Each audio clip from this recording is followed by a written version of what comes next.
Hello, I'm Andrew Neil, and this is The Backstory, a series of in-depth interviews with people who have the power to shape events and to influence our understanding of them. In this episode, I'm joined by an activist who rose to prominence on social media, TV and radio as a vocal backer of Jeremy Corbyn. Ash Sarkar describes herself as a communist, which we discuss in the interview, and is a contributing editor at left-wing media site Novara Media. We also talk about her support for the former Labour leader, her relationship with the party now, and the tone of debate on Twitter, where she's faced terrible abuse. This is The Backstory from Tortoise.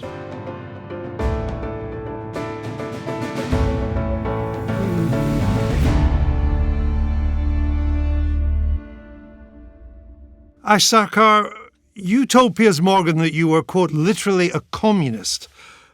What do you mean by communist?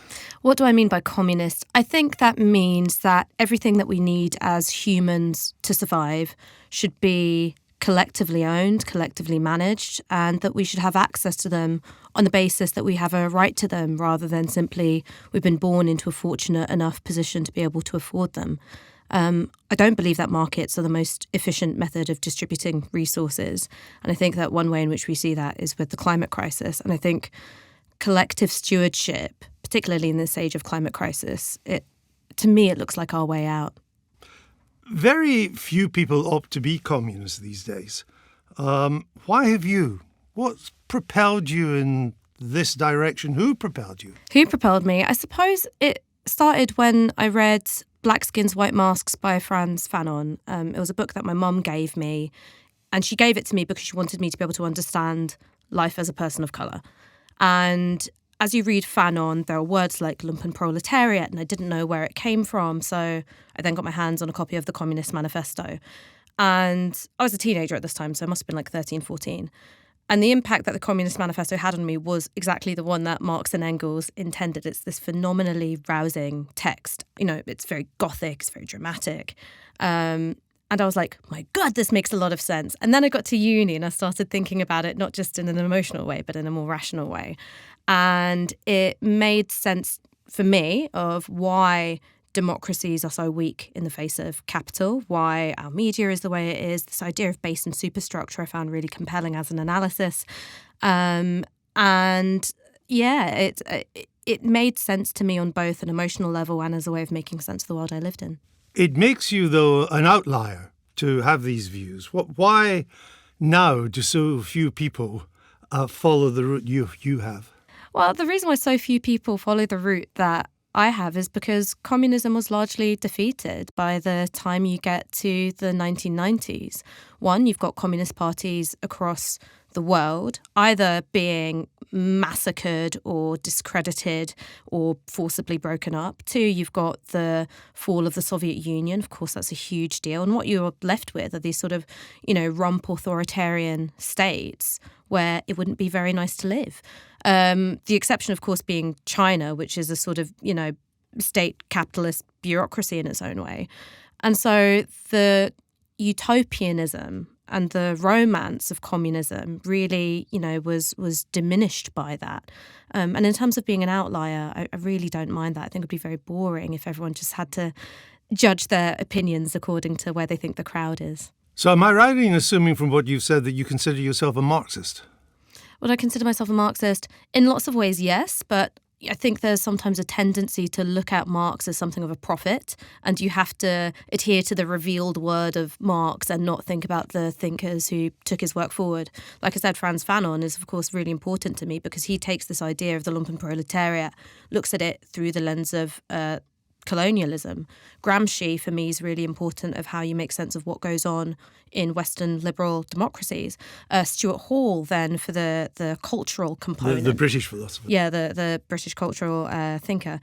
So all of these thinkers, you trace it back to Marx, but they are doing things with Marx's thought that Marx doesn't get to grapple with. Do I take it from what you said earlier, then, that your version of communism still involves the abolition of private property? Well, I would say in terms of the abolition of private means of expropriating things which should be collectively owned, managed and stewarded. not in terms of you can't own pieces of furniture or you can't own your home. You could own your home. Yeah, I think that home ownership, Even a big one. even a big one. Well, put it this way, I think that the demise of council house building, the introduction of right to buy, it's made the housing market worse for everybody. I think having a mixed housing economy would be quite a good thing. Ultimately, it means that a home isn't what it is now, which is this sort of, bubble of asset price appreciation. Is doing something different. But I've got no beef with private ownership of a home if it means that homes are available to everybody. But you said earlier that you wanted the collective provision of everything. I'd say the collective stewardship of everything. And that doesn't mean that you don't have some level of private property. But ultimately, you've got the state being responsible for making sure that you've got the supply side covered, where private ownership isn't getting the job done. Would the state own the media? Would the state own the media? Now, this is something which I think is really important. I believe in state regulation in the sense of things like Ofcom, Impress. I really do believe in that. I believe in state-funded public service broadcast. But state-controlled media, no. But wouldn't the state own the media?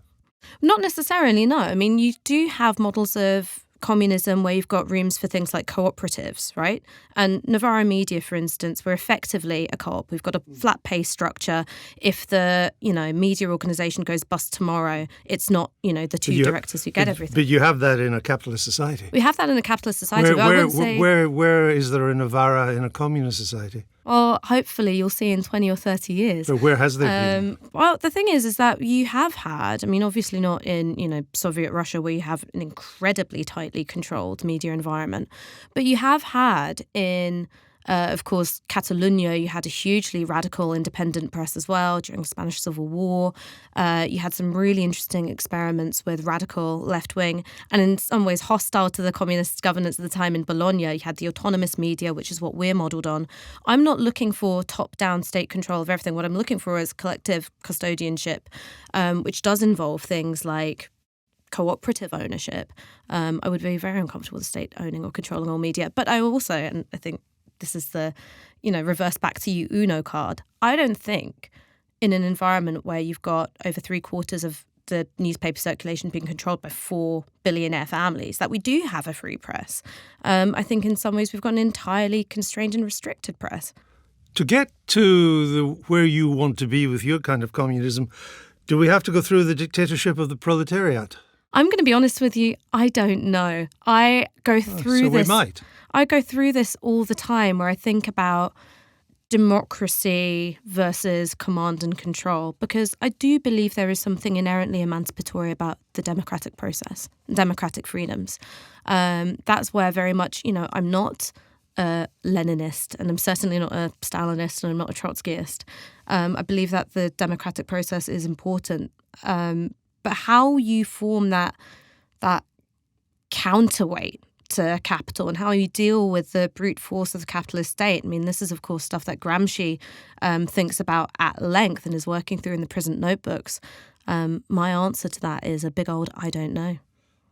One of the things Marx advocated strongly was what he called revolutionary terror, which is part of the dictatorship of the proletariat. And most of those who formed governments based on Marx's doctrine were pretty keen on revolutionary terror. They carried it out. Lenin, Stalin, Mao, Pol Pot. Well, of course, the origins of the phrase revolutionary terror come from the French Revolution and Robespierre. Have you read A Place of Greater Safety by Hilary Mantel? No. It's a beautiful novel, one of my favourite novels. And she's really grappling with this question of revolutionary terror, the desire to keep the revolution going in the face of all enemies and whatever, and also balancing against human life. And she's got a line which I think gets right to the heart of the contradiction, which is, what is one life in the grand scheme of things? Nothing. Of course, it means everything to its possessor. And for me, when it comes to this question of political violence, whether that is the revolutionary political violence that you're talking about in terms of Marx, whether you're talking about emancipatory political violence, which is what Frantz Fanon writes about in The Wretched of the Earth, for me, there is this stubborn idea of the sanctity of the human life, which I find hard to collapse or wave away in terms of, the revolutionary impulse. But isn't that in conflict with all that we know about communist real life experience, where the sanctity of human life is often the last thing that matters. But I would say that the sanctity of human life under the system we have is often the last thing that matters. Really? Where are our gulags? Where are our gulags? Well, we offshore them. I mean, this is the thing about capitalist societies, is that we can have our lovely European social democracies, but what goes on in Libya and at the borders of Fortress Europe is absolutely horrendous. When you look at the conditions for people working in coltan mines or coal mines or child labourers in India, what we do with global capitalism is we say, oh, we've got a lovely society here, but over there in the hinterland, in the periphery, it is absolutely, stained with blood. So a textile factory in Sri Lanka paying very poor wages and turning out clothes that we in the West buy cheaply, that's the equivalent of a Stalinist gulag? I'm not saying that they're equivalents. I'm saying that capitalism absolutely churns through human life. And if what you want to measure body counts, and this is the interesting thing which Amartya Sen does in his work on famines, you end up with an astonishingly high death rate from famines in a democratic and liberal India after independence. Absolutely grotesque. Higher than Stalin's treatment of the kulaks? Well, that's the research that Amartya Sen comes out with, and Chomsky says if you apply the same methodology from the Black Book of Communism to India, you end up in one country alone with a higher death count. But famines have happened in the non-communist world because of climate issues, because of government incompetence, because of over-farming, because of distribution issues.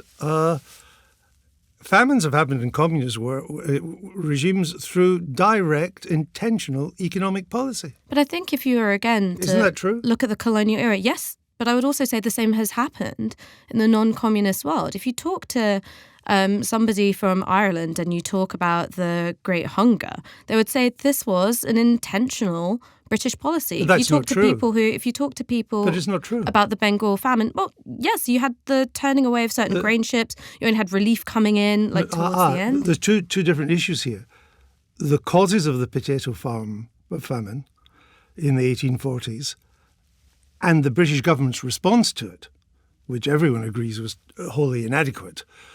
But the cause of it was not it was not intentional British government policy to starve the Irish to death. But you did have the continuing exports of grain from Ireland during the potato blight. You also, and again, I know I'm talking about Amartya Sen a lot. That's a response. It didn't cause it. But in terms of the impact of deaths, then yes, it did cause the deaths, if not the blight itself. I mean, given that every time people with your views come to power, and the result is the same, which is authoritarian dictatorships and economic squalor, why do you keep going back to the same thing? Well, I would also differ with the idea that every time communists come to power, you do have economic squalor and authoritarianism. Give me an example where that hasn't happened. Kerala. So Kerala has had communist regional and local governments for absolute decades now. And compared to the rest of India in terms of its literacy, healthcare outcomes, it does an awful lot better. But it's not a communist society.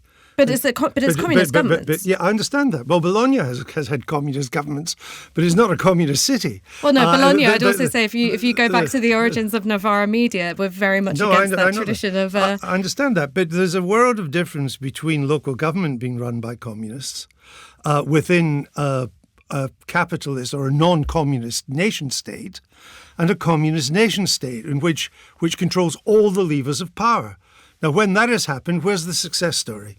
But I'm saying that there isn't one form of communism, right? But give me any. This is a long and rich political tradition of which the Leninism and Maoism is just one part. And I do not associate myself with Mao. I do not associate myself with Lenin. No, but I'm trying to find any example of where when a nation state has ended up following the route that you wanted to, that it's been a success. The thing that I'm saying is that I think the capitalist society that we have, the trajectory that the world is on in terms of climate change in particular, I think that in 40 years' time we'll be looking at that and go, well, why did we prioritise the market above all else? Why did we trust the market to get us out of this when we could have had collective ownership, collective stewardship, which would have allowed us levers, which would have solved this problem? Except that it just results in poverty. Could I suggest that every country that moves to some form of market economy. And like your versions of communism, there are many versions of the market economy as well. Singapore is very different from Sweden. For example, Britain is different from America. France is certainly different from America. But they're all versions of the market economy. Every country that adopts that approach ends up with rising living standards, rising educational standards, less poverty, and rising per capita incomes. Every country. Whereas communism is the opposite. So I take issue with that. I really do take issue with that. I think you're completely right to say that there are lots of different visions of a market economy. I think you're completely correct to say that. But they all work better than communism, is the point I'm putting to you. No, I'm not. I entirely disagree with that. Give me examples of where a communist society has performed better than a market economy. So here's one thing which I think, and again, this is about climate change. No, I asked you the question. No, I'm answering your question. Where has there been a communist society that has operated better than a market economy? Okay, I think that on certain metrics, Cuba has operated better. Now, it hasn't been on GDP, but if you want to look at healthcare outcomes, Cuba, compared to other Caribbean nations, has done much better, right? Much, much better. I know that you don't like the Kerala example, but for me, that is really important. I think the Kerala example is very interesting. I'm not arguing with that. I'm just saying that communists getting in charge of regional or local government is not the same as them running a nation state. That was my point there. I accept your example of that. And then the third thing that I'd want to say, and this is about looking towards the future, I think that China is obviously a bad, polluting country at present. But when you look at their ability to build infrastructure, when you look at things like high-speed rail, and then if you look at the pace at which the decarbonisation is going to happen, I think that they're in a much better position to decarbonise very quickly than, America. They're building a new coal-fired power station every week. I'm not saying that they're not bad polluters. They absolutely are. But you just said that they're leading to decarbonisation. No, I'm saying if you look at their ability to decarbonise quickly. But they're not. Once they hit peak coal. No, I'm not saying it's happening now, but I'm saying their ability to do that, I think, is greater than America's ability to do that. But America's already substantially decarbonised by moving from coal to gas. Moving away from gas and getting rid of, but that could fracking well be in the Montana. Next stage. I don't understand American rail infrastructure. American rail infrastructure may as well be in the 19th century. I understand that America has major infrastructure problems, which Mr. Biden is so far without huge success trying to address. I don't understand how anybody, though your colleague at Novara has, could argue that China's in the vanguard of decarbonisation. No, I'm not saying it's the vanguard of decarbonisation. I'm saying if you want to project 20, 30 years in the future where I think that every single nation state on the planet is going to go, oh my God, what have we been doing all this time? And you're going to have to pull the levers to wean yourself off fossil fuels very, very quickly. Which country is going to have the ability to do that rapidly? I think it will be China.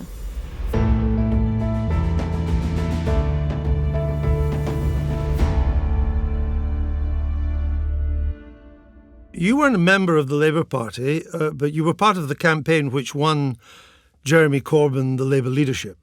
I wasn't part of the campaign which won him the Labour leadership. You were in favour of him becoming leader. I'll be honest with you. At the time, I was a late adopter. At the time, I was sort of still a bit of like a sulky anarchist. And I sort of thought like, oh, the party political form is dead. And it took me a while to see the real opportunity. It wasn't really until 2017 itself, shortly before the election, when I thought this thing's really important. But you joined the Corbyn Labour Party. I did. And you hadn't been before. So there was some element of support there. Did you see him as a start on the road to communism, or just a Labour leader who was at least roughly on the same planet as you? I saw him as a Labour leader who was capable of taking the concerns of my generation seriously. I didn't see him as a starter on the road to communism at all. And I didn't necessarily see him as being on the same planet as me in lots of ways, particularly to do with drugs policy, particularly to do with policing policy. We were really, really miles apart. But the reason why you'd see those pictures of him on Holloway Road and he'd be like surrounded by like, just like youths. Do you know what I mean? Just like, teenagers wearing North Face jackets.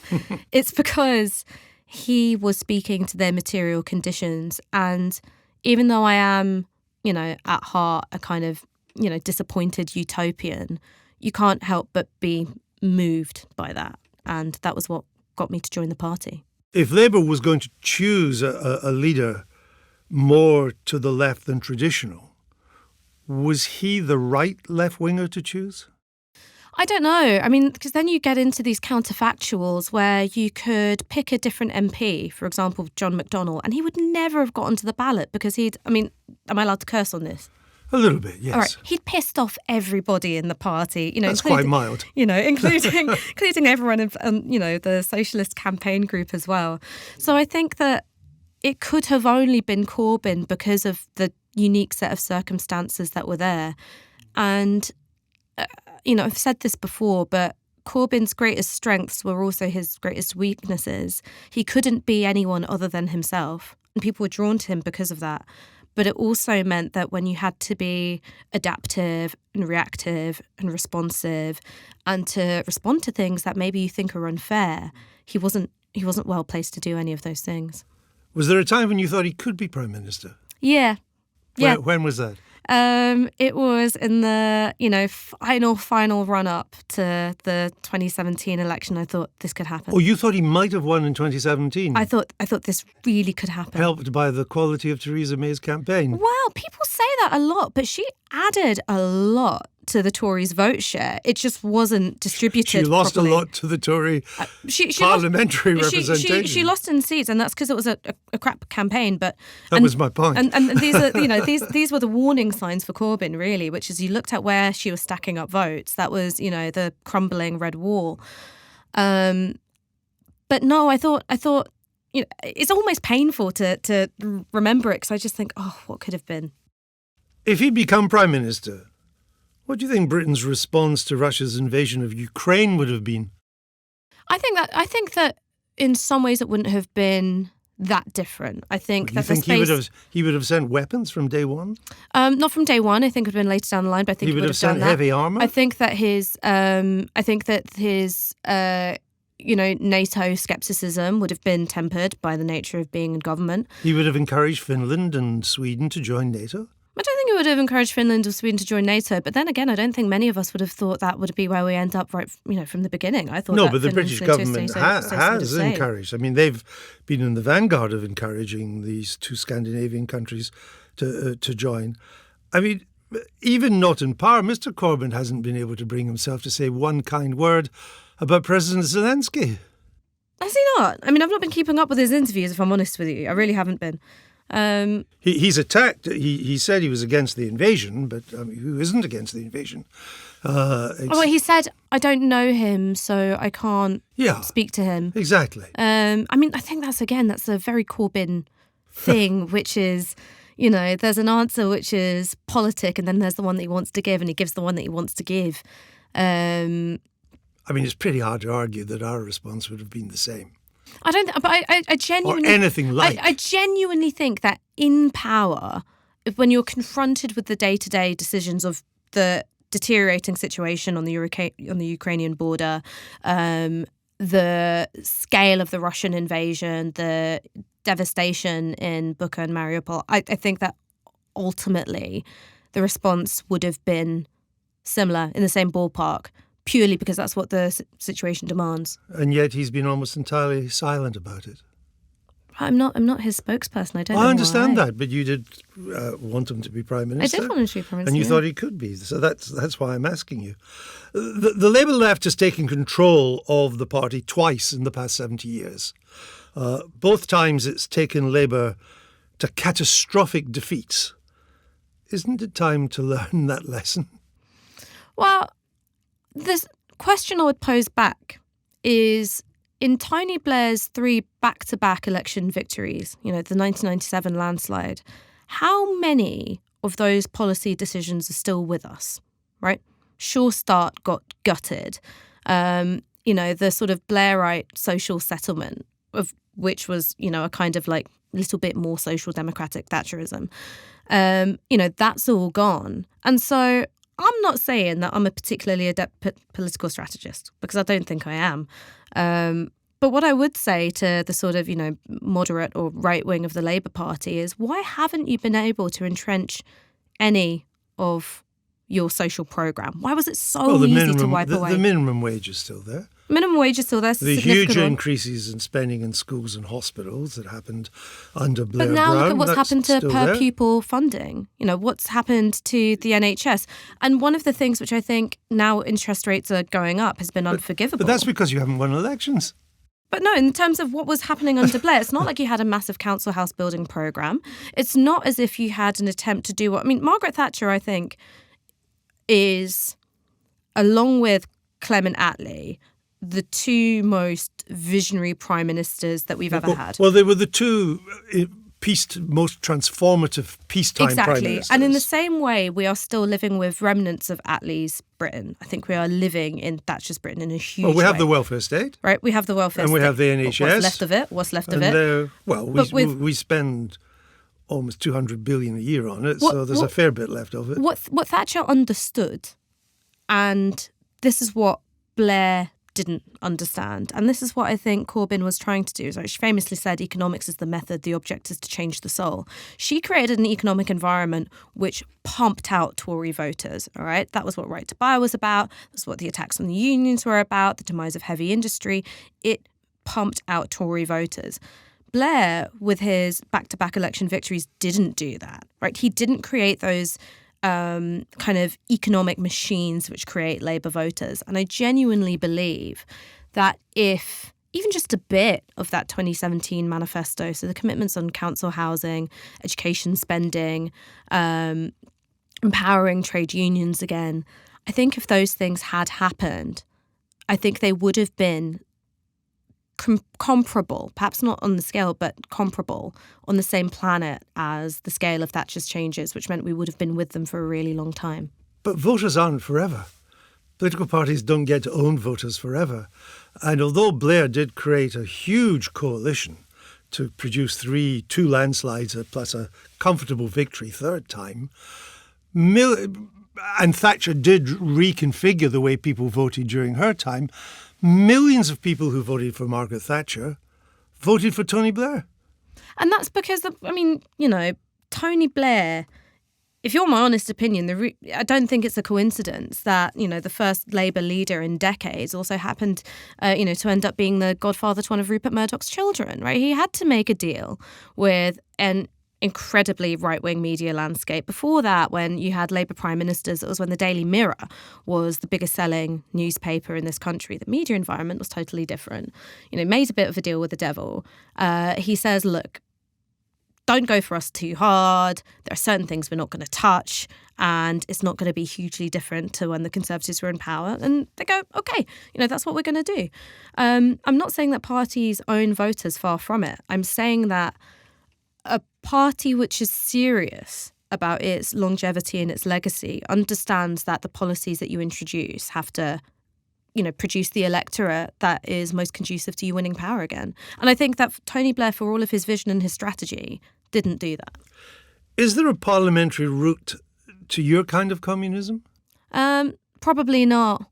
Probably not. I don't know what the route is, and I'm saying this with Well, that was my next question. If it's not a parliamentary route, what is it? I absolutely do not know. I do not know, and there have of course been different radical experiments. You've had the Paris Commune, you've had the autonomists, you've had the attempt to sort of build, autonomous small communities. You've got the thing which, my colleague Aaron Bastani writes about, which is sort of going back to Marx's first principles and saying, look, technological change is going to bring this thing. I don't know what it is, and I don't pretend to either.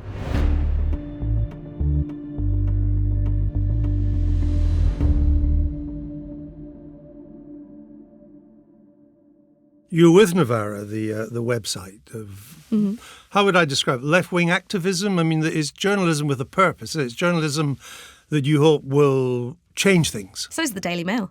Yeah, that may be a good or a bad comparison. I'll leave you to make that. Is that a fair description of it? I'd say we're left-wing. I wouldn't necessarily call ourselves activists, though we do try and cover social movements and activism because that's something which is often neglected in legacy media outlets. I mean, I know I've mentioned his name once already, but I sometimes joke that we're Rupert Murdoch ambition without Rupert Murdoch budget, because the way Rupert Murdoch was like, this is a generation, I'm going to be responsive to you, I'm going to be moulded by you and mould you, and it was, you know, boomers and older Generation X's. We sort of see ourselves as being that, but for broke people. Are you making progress, or are you really on the wilder fringes? I would say that as a media organisation, we're definitely making progress, and I can see that happening. In terms of being able to have a entirely donation and subscription funded organisation. We don't require injections of venture capital like Vice Media. You know, we don't have a paywall. You haven't got a big free bankroller behind you. So we've got 6,000 paying supporters. Right. And we have over 200,000 YouTube subscribers to the channel. And we have, you know, something like 2 million, views per month. So the funding is atomized. It's not coming from a Mr. or a Miss Big. No, I wish it was. No, it's from, well, maybe after the people hear this, you may Mr. and Mrs. We encourage people to give the equivalent of 1 hour of their wage per month, but whatever they can is fine. So it's not huge donations. And you're able to survive on that. And we've been able to grow on that. And grow on it too. And our best period of growth was actually post-Corbyn during the pandemic, because my colleague Michael Walker took his live streaming show to 3 nights a week. We nickname him the sober judge. He's very, adept at sort of processing large amounts of information and conveying it in a way which helps people find their way through it. And, young people are an underserved audience when it comes to news and current affairs media. They really, really are. And not many of them watch the mainstream news and current affairs. Yeah, and that's because, their viewing habits are different, they're in different places, but also because they don't see their reality being represented necessarily. Twitter, you use it quite a lot. You use it a lot even though you attract a lot of personal abuse. None of it merited. And some of it quite horrific. Is it water off a duck's back, or actually does it get you down at times? I don't think that the human brain is designed to absorb that much violence and that much violent imagery. I also think that you have to be realistic and say, if you think that social media is a worthwhile space of contestation, that is what's going to happen. So I think you've got to do 2 things. One is you preserve as much of your own mental well-being as you can. Which is difficult when you get the abuse you're getting. I'm really lucky in terms of the people I've got around me. I've got a group of friends. You have a support system. Well, yeah, they're just really good at taking my phone off me and just being like, just stop. Instead, why don't you watch, Tottenham Hotspur get battered by Chelsea or make you feel better? I mean, I perfectly understand this. It's not a criticism at all. It's understandable. But you can be quite spiky yourself. Yeah. And I guess that winds them up even more. I like repartee. Repartee is great. There's no problem with that at all. And repartee also implies sometimes a bit of humour. A lot of the time, you're dealing with anything but humour. You're dealing with dark, evil minds. I mean, where it's frightening is where you think it's going to have a real world expression. And there have been times where I've been chased by the far right. Physically chased? Yeah, physically chased. There have been times where I've seen a tweet where somebody was standing behind me in the queue for a supermarket and was like, oh, should I punch her in the back of the head? And there are it has a real world manifestation. Yeah, it does. But that's... I don't mean this in a dismissive way because it's horrible and it shouldn't happen. But that's the name of the game. And ultimately, the thing that I'm doing is I'm being paid. I make a living to advance a left-wing perspective. And I'm part of a movement of people who are doing that for free. And so I think that while you can say, this really sucks, it's horrible and I wish it didn't happen, I think that it can get a bit, the world's tiniest violin, where you start going, oh my God, I'm such a victim. No, ultimately, I have a privileged position within a movement, and I think you have to take that seriously. What do you think, since you're on the receiving end of it, what do you think makes people so horrible on social media? Is it anonymity? Does that help? No, I mean, I think that the studies done of it, which, for instance, around the Euros finals exit, which showed that the majority of people sending racist abuse to the 3 players who missed their penalties, they did so under their real names. So I don't think they did. They did. So I don't think that anonymity is necessarily. Well, then we must know where they live. Well, I'm going to be like, what'd you say about my boy Bukayo Saka? The one time you'll ever see me standing up for an Arsenal. So it's not all anonymous, is what you say? Yeah, so it's not all anonymous. I think there's a really good book about this called The Twittering Machine by Richard Seymour. And one of the things that he talks about is that it has an addictive structure, right? So it is literally modelled to give your brain these little dopamine hits.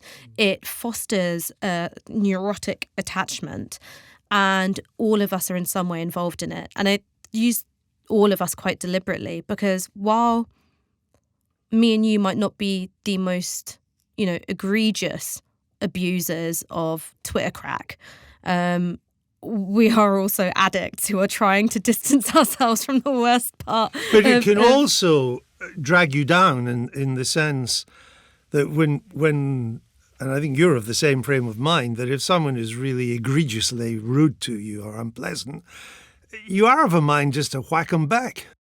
I mean, I think that you're always going.